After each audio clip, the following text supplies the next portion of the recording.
எதுக்கு இவ்ளோ வன்மம்? யாரோ எங்கேயோ நல்லா இருந்தா நல்லா இருந்துட்டு போட்டுமே. நம்ம ஊர் மக்கள வெளிநாட்டுக்காரன் விரட்டுற விஷயம் தானே உங்களுக்கு தெரியும். ஆனா நம்ம ஊர் மக்கள நம்ம ஊர்க்காரங்களே விரட்டுற விஷயம் எத்தன பேருக்கு தெரியும் சொல்லுங்க? ரீசென்ட்டா யுஎஸ்ஏல H1B விசாக்கு ரூல்ஸ் சேஞ்ச் பண்ணியிருக்காங்க.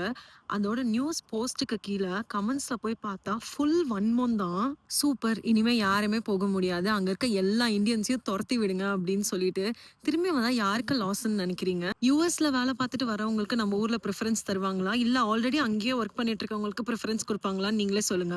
அவங்க கஷ்டப்பட்டு லோன் எடுத்து அவங்க ஃபியூச்சர்க்காகவும், ஃபேமிலிக்காகவும் ஒரு பெட்டர் ஃபியூச்சர்க்காக ஃபாரின் போயிருக்காங்க. படிக்கிறதுக்காகவோ, இல்ல ஜாப்க்காகவோ போயிருக்காங்க. அவங்க ஃபாரின்ல வாழ்றாங்கன்னு மட்டும் தானே தெரியும். பட் ஆனா டெய்லி பேசிஸ்ல அவங்க எவ்வளோ கஷ்டம் ஃபேஸ் பண்றாங்கன்னு ஏதாவது தெரியுமா? நம்ம அதெல்லாம் யோசிக்க மாட்டோம். பிகாஸ் அவங்க தான் ஃபாரின்ல இருக்காங்களே! கை நெறைய சம்பாரிப்பாங்க. அதெல்லாம் நம்ம எதுக்கு யோசிச்சுட்டு, அவங்க படுற கஷ்டத்தலாம் நம்ம எதுக்கு யோசிக்கணும்? ஸோ இது எதுக்கு நான் சொல்றேன்னா, ஃபாரின்ல வாழ்ற நம்ம ஊர் மக்களையும் கொஞ்சம் பெட்டரா ட்ரீட் பண்ணா நல்லா இருக்கும்னு நெனைக்கிறேன். நீங்க என்ன சொல்றீங்கன்னு கமெண்ட்ல சொல்லுங்க.